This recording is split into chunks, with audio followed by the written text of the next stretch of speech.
चलिए, last class में क्या क्या कर चुके हैं हम लोग। पहले कंज्यूमर प्रोटेक्शन एक्ट में कस्टमर हम किसको या कंज्यूमर हम किसको बोलेंगे स्वाति? मैम कंज्यूमर जो प्रोडक्ट को कंज्यूम करता है, यूज करता है मैम। और अगर मैन्युफैक्चरर सॉरी होलसेलर है, रिटेलर है, तो क्या हम इसको कंसिडर करेंगे इसमें? No ma'am. मैम कर सकते हैं क्योंकि वो लोग भी यूज करते हैं प्रोडक्ट को। जब भी हम कोई प्रोडक्ट खरीद रहे हैं फर्दर सेल करने के लिए, तो वो इसमें नहीं आएंगे, कंज्यूमर के कैटेगरी में नहीं आएंगे। Yes ma'am. यही पॉइंट ध्यान देना था, मैं बताई थी, आप लगता है ध्यान नहीं दिए।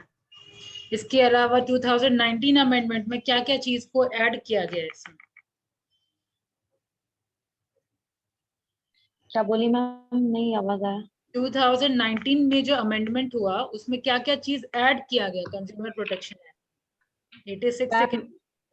Yes ma'am. मैम 2000 में आया कि पहले हम लोग जो कंप्लेन करते थे वो जहाँ वहाँ पहले जो हम लोग कोई भी कंप्लेन करते थे कि तो फाइल करते थे तो वो प्लेस पे जाके जहाँ से मतलब खरीदा गया है वो वहां पे जाके करना पड़ेगा। लेकिन अब हम अपने ही प्लेस पे रह के मतलब कि कंप्लेन कर सकते हैं उस प्रोडक्ट के बारे में। और और वहाँ उसमें पावर मिला है कि कंप्लेन करने के बाद जो हमारे सेंट्रल कंज्यूमर प्रोटेक्शन अथॉरिटी है वो प्रोडक्ट को रिकॉल कर सकता है, पूरा प्रोडक्ट को पूरे मार्केट से रिकॉल कर सकता है, विड्रॉ कर सकता है। फिर अगर हम लोग और हम लोग को कंपनसेशन चार्ज मिलेगा अगर प्रोडक्ट हम यूज कर चुके हैं फिर भी अगर वो प्रोडक्ट खराब है तो उसके लिए। इसके अलावा आपका e commerce? Yes ma'am. Online yes ma'am. फिर ई फाइलिंग कंप्लेन होता है जिसमें हमारे वीडियो कॉन्फ्रेंस के जरिए हेयरिंग होता है मैम। चलिए, और डिफरेंट राइट्स कंज्यूमर्स का? मैम वो safety ma'am, right to safety, right to heard वाला मैम। हाँ हाँ, टोटल राइट 6। टू सेफ्टी होता है, राइट टू सेफ्टी होता है कि इसमें कि दिस राइट टू प्रोटेक्ट नाल अगेंस्ट द आपके लिए ये ध्यान दीजिएगा। Right to safe. हम लोग को 6 राइट मिला है। फर्स्ट राइट टू सेफ्टी मिला है जिसमें से जिसमें हमको राइट मिलता है against the marketing goods and service which are जो भी हमारे लाइफ के लिए अच्छे नहीं, मतलब कि जो हमारे लाइफ के डेली यूज हजार्डियस है। हजाजियस हजाजियस मैम। ठीक है, हाँ, ये आगे अब ये बढ़िए। सब फंसेंगे मैम। तो उसके लिए फिर एक होता है राइट टू इन्फॉर्म होता है जो buyer should inform about the quality, quantity, purity, price जो भी होता है गुड्स के बारे में उसको बायर को इन्फॉर्म करना होता है जिसको हम लोग राइट टू इन्फॉर्म कहते हैं, इंफॉर्मेशन। फिर राइट टू चूज होता है कि consumer should have right to choose from a variety of goods. कि कंज्यूमर को राइट चूज होता है कि अपना गुड्स को चूज कर सके कोई भी प्राइस पे, उसे जो मन है वो चूज कर सकता है प्रोडक्ट को। फिर right to be heard, consumer को मतलब कि ये मतलब होना चाहिए, अप्रोप्रिएट होना चाहिए फॉर्म्स या आम या फिर कोई भी प्रोडक्ट जो खराब है उसके बारे में या फिर कोई इंफॉर्मेशन जो होता है रिसीव होता है। Right to be right. Heard yes ma'am. फिर क्या राइट होता है? द कंज्यूमर, कोई भी अप्रोप्रिएट फॉर्म या फॉर्म्स के बारे में पता होना चाहिए, कंसिडरेशन के बारे में कंज्यूमर को मैम। टू बी हर्ड मतलब क्या? जब वो बोल रहा है, कुछ कंप्लेन कर रहा है, तो वो सुना जाए। यस ठीक मैम, है, सॉरी मैम। तो वो यहाँ सुना। अप्रोप्रिएट फॉरम आ जाएगा यहाँ पे। Yes ma'am. हम्म फॉर्म वही मैम नहीं लिखा। वो कम मतलब consumer right to be heard, consumer का वही चीज सुनना होगा। फॉर्म। फिर सीक रिड्रेसल। Yes ma'am. इसमें आरटीपी यूटीपी के बारे में कंज्यूमर को मैम कंप्लेन कर अगेंस्ट सकता है। ठीक है, कंप्लेन कर फिर सकता है against customer the right to education. Consumer education. It means to right to acquire the knowledge and skill to be informed to the consumer. ठीक है, यहाँ तक हो गया था। इसके अलावा 3 काउंसिल्स भी हम लोगों ने डिस्कशन किया था, सेंट्रल, स्टेट और Central, state district. and district. Yes जिसमें से ma'am. सेंट्रल का एस्टेब्लिशमेंट, कितने मेंबर्स उसमें रहते हैं, कितना टर्म्स, Yes कितने ma'am. टर्म के लिए वो काउंसिल होता है, मीटिंग का क्या प्रोसीजर होता है, ये सब हम लोगों ने डिस्कशन कर लिया था। Last, yes ma'am, meeting last था ma'am.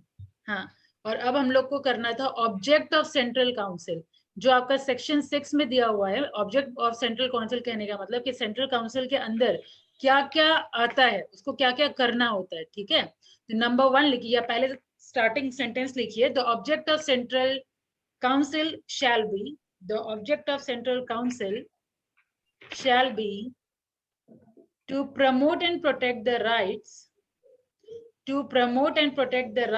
of the consumers.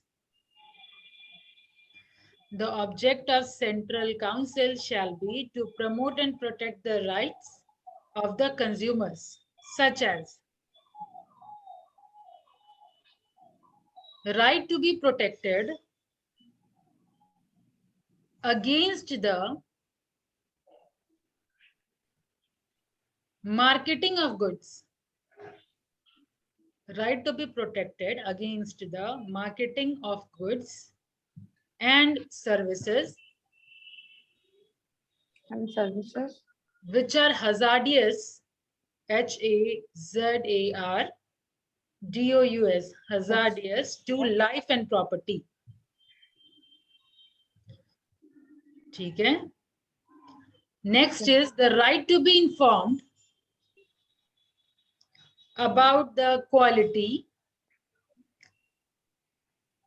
अच्छा, एक चीज याद आया, मैं पहले इन्फॉर्म कर दूं फिर आगे बढ़ते हैं.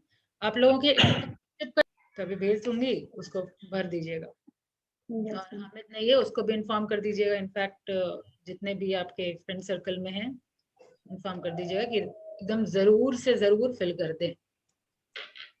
चलिए आगे लिखिए. The right to be inform, कहाँ थे हम लोग? Right to be inform about the quality, identity और purity, standard and price of goods and services, so as to protect the consumer against unfair trade practice.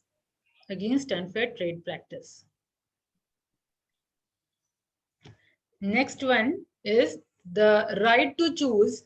Next, right to choose from the variety of goods and services at competitive price. ठीक है, ये हुआ आपका central वाला. अब हम लोग जानेंगे स्टेट काउंसिल के बारे में. डन? Yes ma'am. सेम इसका स्टेट का भी उतना ही जानना है. वही स्टैब्लिशमेंट, वही कितने मेंबर होते हैं, वही टर्म्स ऑफ काउंसिल. ठीक है, वही जानना है हम लोगों को. लिखिए स्टेट काउंसिल के बारे में. The state government shell by notification establish a council to be known as State Consumer Protection Council, or referred to as State Council. State Consumer Protection Council. Referred to as State Council. अब members के बारे में अगर discussion करें तो state council shall consist of following members, नेमली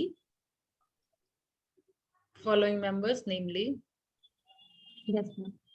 पहला लिखिए state, the minister in charge of, state नहीं अभी नहीं लिखिएगा, पहले लिखिए the minister in charge. The minister first number होगा. The minister in charge of consumer affair in the state government. The minister in charge of consumer affairs in the state government, who shall be its chairman. Who shall be its chairman.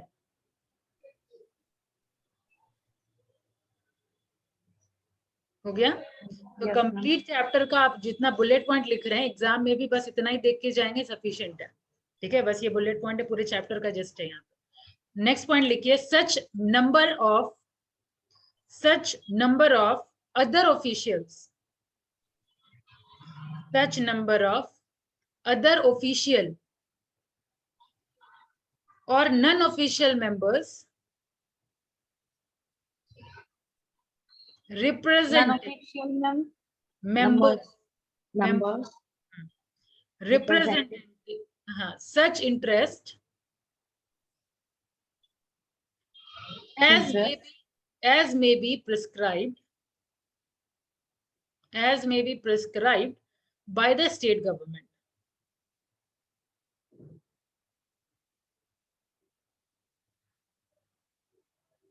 Next is such number of other official or non-official members. Ma'am क्या बोले, repeat कीजिए। जो आप second line में लिखे तो पहला non official member वही एज इट इज रहेगा, बस Yes, ma'am. आगे, हाँ आगे सिर्फ लिखिए not exceeding 10, not exceeding 10 as may be nominated by the central government.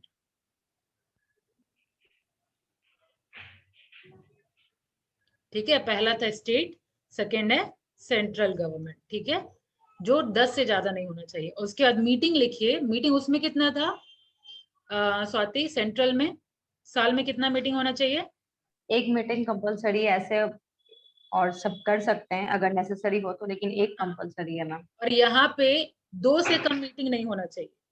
ठीक है, 2 से कम। 2 से कम नहीं होना चाहिए, लेकिन ये भी लाइन इंक्लूड करेंगे, state council is free to meet, जैसे उसमें था free to meet as and when necessary. लिखिए Kunal, the state council is free to meet as and when necessary. ठीक है, ऐसे तो जब नेसेसरी हो मिल सकते हैं, but not less than 2 meeting shall be held, but not less than 2 meetings shall be held every year. और टाइम एंड प्लेस वहां पे कौन करता था डिसाइड? मैम वहाँ पे जो काउंसलिंग का मैम, सेंट्रल काउंसलिंग जो होता था, चेयरमैन। ठीक है, चेयरमैन मैम। चेयरमैन जो डिसाइड करेंगे, जो प्लेस फिट होगा उनके लिए वहां पे होगा। ठीक है, तो लिखिए the state council shall meet, the state council shall meet at such place and time, such place and time as the chairman may think fit, as the chairman may think fit, and shall observe, and shall observe such procedure in regard to the transaction, in regard to the transaction of its business as may be prescribed by state है तो state government, as may be prescribed by state government.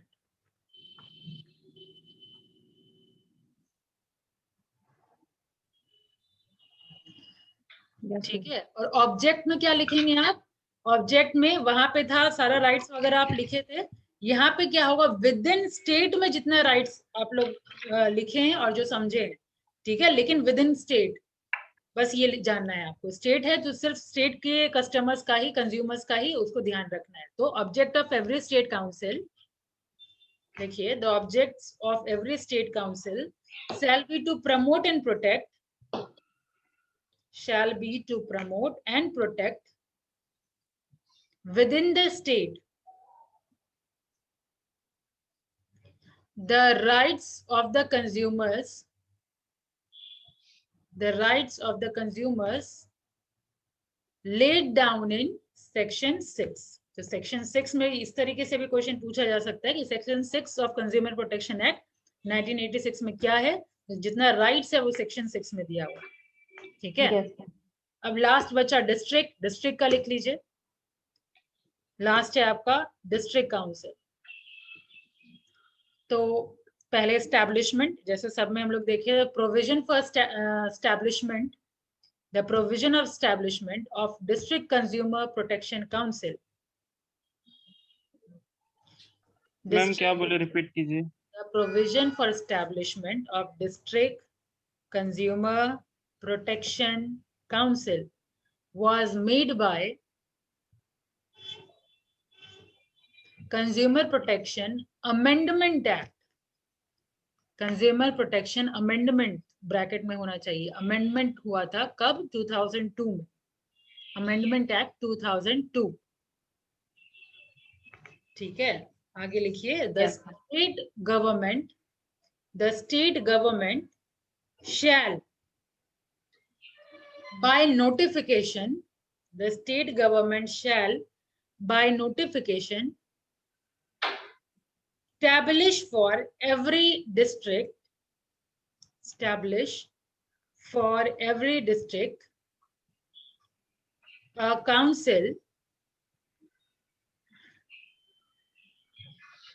to be known as the District Consumer Council. The District Consumer Council, and referred to as District Council. Referred to as District Council. अब इसमें भी अगर meeting की बात करें तो इसमें भी 2 मीटिंग से कम नहीं होना चाहिए, साल में 2 मीटिंग होना चाहिए. ठीक है, लिख लीजिए. Yes, ma'am. एक तो वही shall meet as and when necessary, वो तो होगा ही होगा. इसके अलावा समझ रहे हैं कुणाल, मीटिंग में shall meet as and when necessary. ठीक है, shall meet as and when necessary, but not less than 2 meetings shall be held every year. ठीक है, और यहाँ पे टाइम एंड प्लेस भी विद इन डिस्ट्रिक्ट, जहाँ पे सुटेबल हो, जो चेयरमैन जो सोचे फिट है वो. ठीक है, time and place of meeting में लिख लीजिए, the district council shall meet as such time and place within the district as the chairman may think fit, and shall observe such procedure in regard to the transaction of its business as may be prescribed by state government. ठीक है, ये difference यहाँ पे, वहां भी state government था, यहाँ भी स्टेट गवर्नमेंट ही होगा, लेकिन विद इन डिस्ट्रिक्ट. ठीक है, तो ये था तीनों का आपका, तीनों काउंसिल. अब जो हम लोग को जानना है, अच्छा हामिद अब आ रहा है.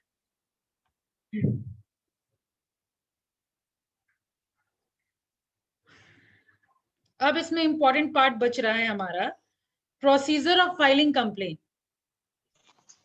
ठीक है, ये सारा अब हो गया तीनों काउंसिल. अब लास्ट पोर्शन बच रहा है, कैसे हम लोग कंप्लेन फाइल कर सकते हैं. ठीक है, तो अब लिखिए आप procedure for filing complain.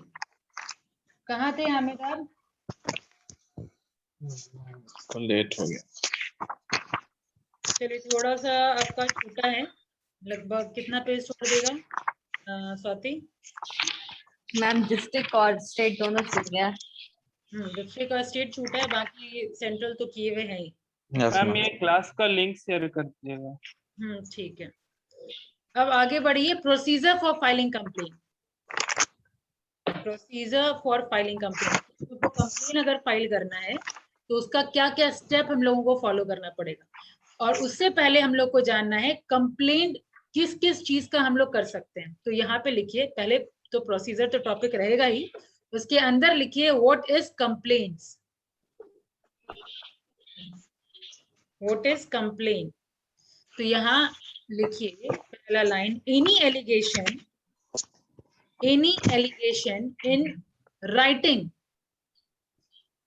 made by an complainant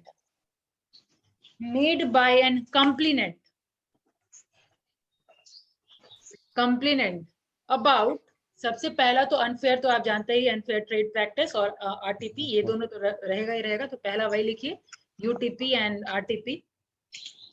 इस मामले में कोई अगर एलिगेशन लगा है तो वो फाइल होगा कंप्लेन. सेकंड लिखिए डिफेक्टिव गुड्स. इसके अलावा अगर सर्विस में डिफिशियंसी हो रही है तो डिफिशियंसी ऑफ सर्विस. इसके अलावा अगर प्राइस एक्सेसिव लिया जा रहा है, ठीक है, charging of excessive price. Done. इसके अलावा जो सेफ्टी रिगार्डिंग अगर कोई प्रॉब्लम हो, यानी ऑफरिंग ऑफ हजार्डियस गुड्स और सर्विसेज, या goods for sale. Hazardous service में क्या होगा, गुड्स फॉर सेल लिखिए. Offering of hazardous goods for sale. hazardous goods for sale. Done. आगे लिखिए section 13 of COPRA, section 13 of COPRA has detailed the, क्योंकि आप लोग को ऑब्जेक्टिव आ रहा है तो यहाँ पे ये क्वेश्चन पूछा जा सकता है कि किस कौन से सेक्शन में, लाइक सारा का तो नहीं पूछेगा लेकिन कुछ कुछ इंपॉर्टेंट है, लाइक ये जो आपका राइट्स है वो कौन से सेक्शन में दिया हुआ है, ठीक है, उसका सेक्शन पूछते हैं। फिर ये जो कंप्लेंट जो करते हैं उसका प्रोसीजर कौन से सेक्शन में दिया हुआ है, तो सेक्शन 13 में दिया हुआ है of COPRA has detailed the procedure in the context of the, in the context of the procedure before the district forum.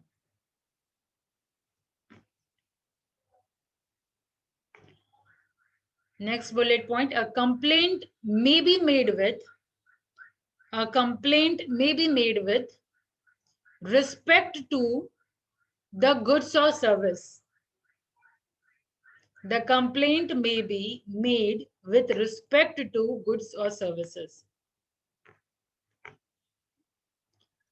ठीक है, अब ये कंप्लेंट प्रोसीजर जो होगा वो भी दो टाइप का होगा, एक जिसमें लेबोरेटरी टेस्ट रिक्वायर्ड है, ठीक है, एक जिसमें लेबोरेटरी टेस्ट रिक्वायर्ड नहीं होता है। फाइन, तो आप प्रोसीजर में सबसे पहला लिखिएगा where laboratory test is required, where laboratory test is required to determine the defect in goods, to determine the defect in goods. उसमें पहला पॉइंट लिखिए, the district forum should refer a copy of the complaint to the opposite party.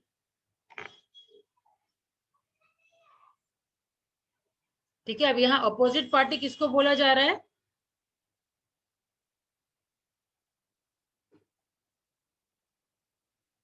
Opposite party किसको बोला जा रहा है यहाँ पे,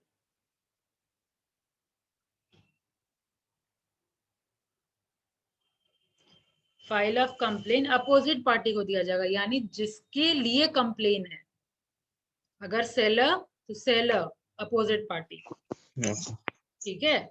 आगे लिखिए directing him to give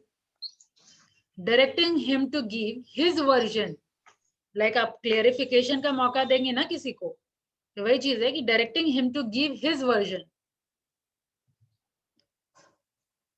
of the case,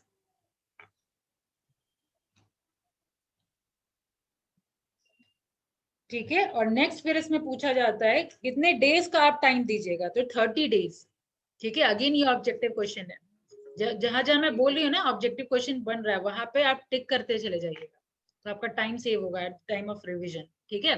तो टाइम पीरियड आप कितना लिखेंगे, 30 डेज। 30 डेज। और अगर हम एक्सटेंड करेंगे तो मैक्सिमम 45 डेज तक एक्सटेंड करेंगे, उससे ज्यादा हम नहीं एक्सटेंड कर सकते, तो लिखिए which can be extended to 45 days.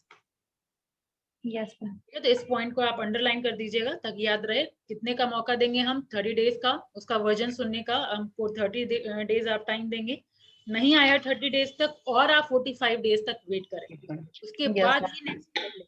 तो अब नेक्स्ट स्टेप आइए, डिस्ट्रिक्ट फोरम में require the complaint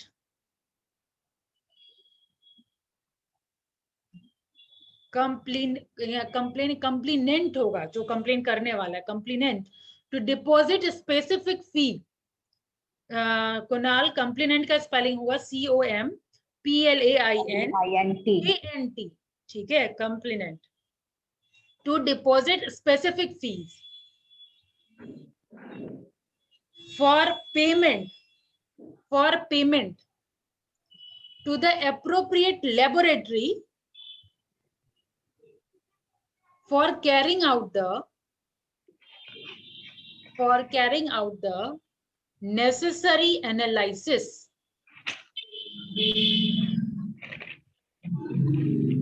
or test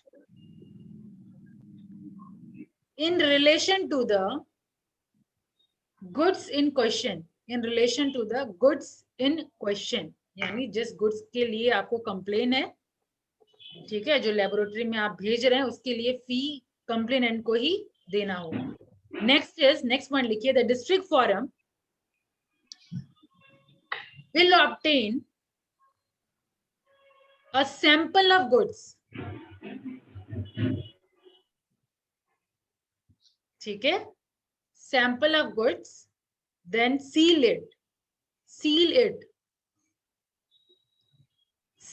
it, comma, authenticate it and refer the sample so sealed to the appropriate laboratory। अब ये मैम appropriate एक बार repeat कीजिए ना line. कहाँ से? मैम सील सैंपल के बाद samples of good. so sealed to the appropriate laboratory, ठीक है। अभी appropriate laboratory भी यहाँ कंज्यूमर प्रोटेक्शन एक्ट में जो स्पेसिफाई है उसी लेबोरेटरी में भेजना है, ठीक है। appropriate laboratory for an analysis or test,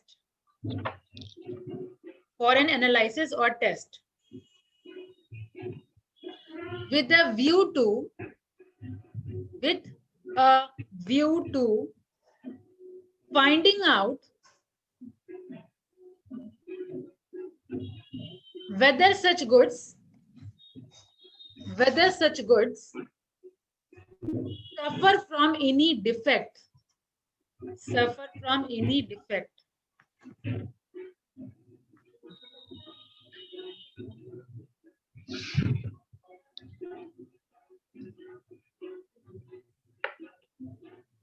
ठीक है। उसके बाद लिखिए, upon receiving laboratory report, laboratory में भेज दिए, अब रिपोर्ट आने के बाद क्या होता है? Upon receiving laboratory report, its copy will be forwarded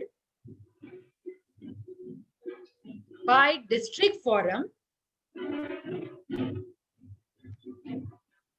to the opposite party along with its own remark,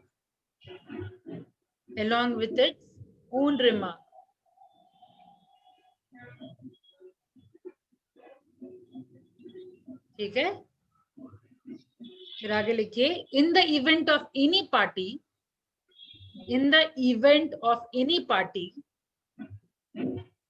disputing the correctness, सब बुलेट पॉइंट में लिख रहे हैं ना, ये भी बुलेट पॉइंट में लिख रहे हैं, ठीक है। correctness of the finding, in the event of any party disputing the correctness of the finding or the methods of analysis, or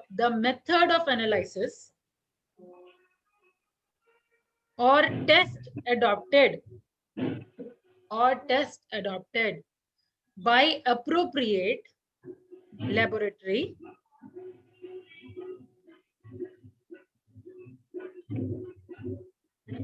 ma'am, the district forum shall require the objecting party। अभी objecting party कौन? Opposite party जिसके लिए complain है। Objecting party कौन? Opposite party, जो complain कर रहा है, ठीक है। तो objecting party to submit his objection in writing, ठीक है। यानी रिपोर्ट आने के बाद ऑब्जेक्टिंग जो पार्टी है वो भी रिटर्न दीजिए, और जो आपका एज एन सेलर आपका जो जस्टिफिकेशन है वो दीजिए, ठीक है। लिख लिए? Yes ma'am. Submit the objection in writing, done. आगे लिखिए, the district forum will give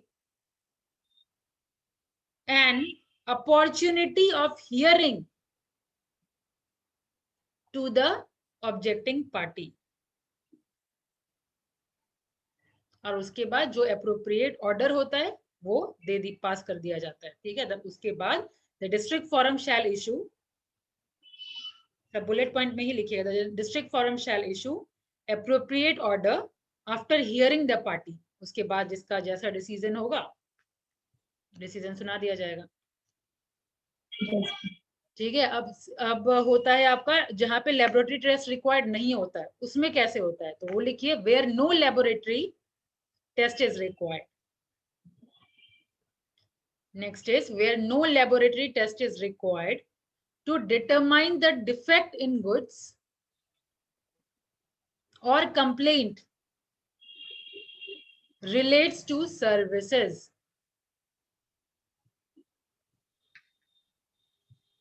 ठीक है, तो उसमें पहला पॉइंट होगा the district forum should refer a copy, the district forum should refer a copy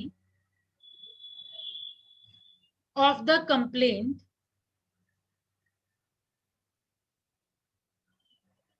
to the opposite party। Hello हाँ Kunal, ma'am, voice चली गई थी बीच में। कहाँ से बताइए। मैम कुछ नहीं, बीच में बिल्कुल चला गया था वॉइस। नहीं तो लास्ट कहाँ सुने आप। मैम कुछ लिखे ही नहीं है लास्ट में। अरे भाई लास्ट कौन सा लेबोरेटरी वाले लिखे हैं, no laboratory test is required, ये वाला तो लिखे हैं ना। Yes ma'am.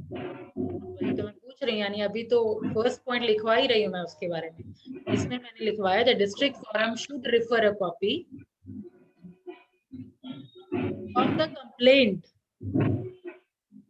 To the opposite party. हो गया। कहाँ तक लिखे हैं, अपोजिट पार्टी तक ही लिखे हैं, आगे भी लिखे हैं। Yes ma'am, ma'am opposite party last था। ठीक है, directing him to give his version of the case within period of 30 days, वही जो वहां पे लिखे थे, period of 30 days which can be extended to 45 days।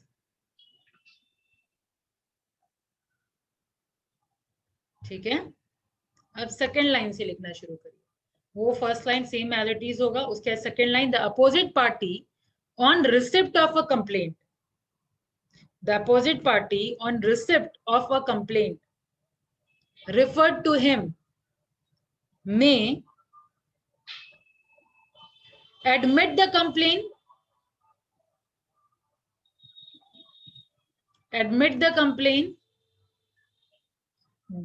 next is deny or dispute the allegation, deny or dispute the allegation contained in the complaint, contained in the complaint।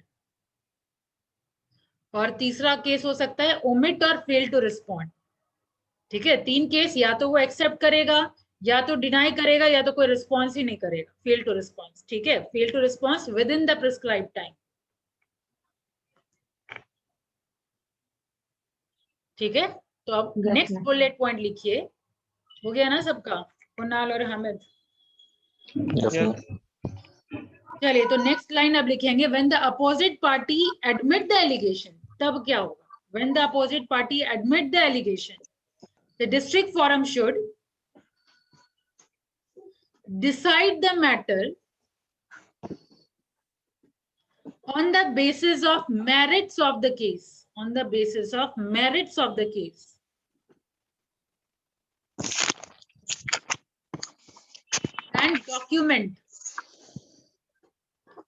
and document before it।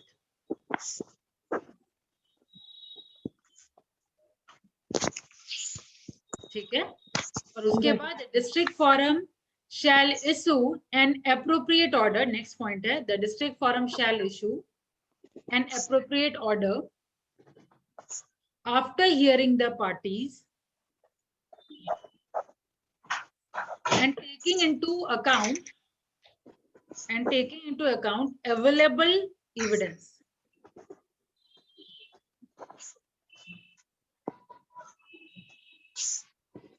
ठीक है, अब finality of order कैसे पता चलेगा, लिखिए finality of order. अगर appeal नहीं आया, ठीक है, लिखिए, आपको लिखना है finality of order, finality of order.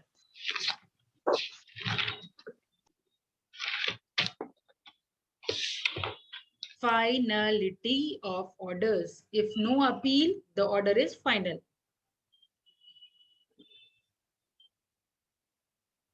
और अगर रिस्पांस वगैरह नहीं मिला, उसमें लिखिए penalties of non compliance. penalty for non-compliance. Every order to be enforced as if it were a decree of the court, DECREE, decree of the court, मान्य है, ठीक है, decree of the court. Yes. उसके बाद penalty of non compliance में आगे लिखेंगे the opposite party is suppose to comply with the order.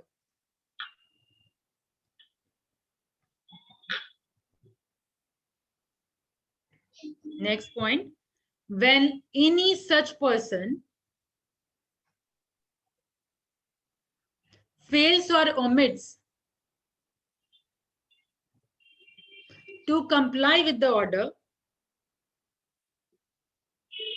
the district forum or state commission or national commission, तीनों लिख दीजिए, as the case may be. अब case क्या है आप ऑलरेडी पढ़ के आ रहे हैं, ठीक है. as the case may be, may punish him with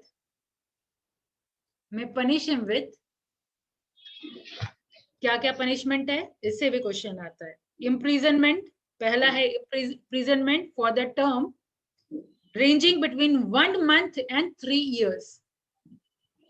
1 month से ले, मतलब जितना सिवियरिटी है उसका, उस हिसाब से उसको पनिशमेंट मिलेगा. 1 month से लेकर के 3 years तक का इम्प्रिजनमेंट इसमें हो सकता है, ठीक है.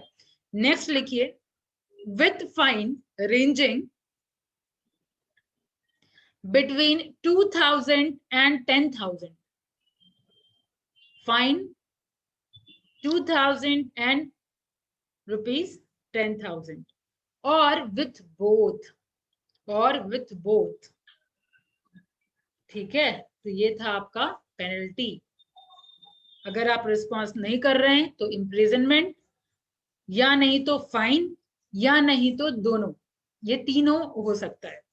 फाइन, ये था आपका प्रोसीजर और ये था पेनल्टी और ये था कंज्यूमर प्रोटेक्शन एक्ट 1986, ठीक है. उसके बाद आपका इंपॉर्टेंट होता है मॉनेटरी पॉलिसी, ठीक है, यानी जिससे क्वेश्चन आता ही आता है.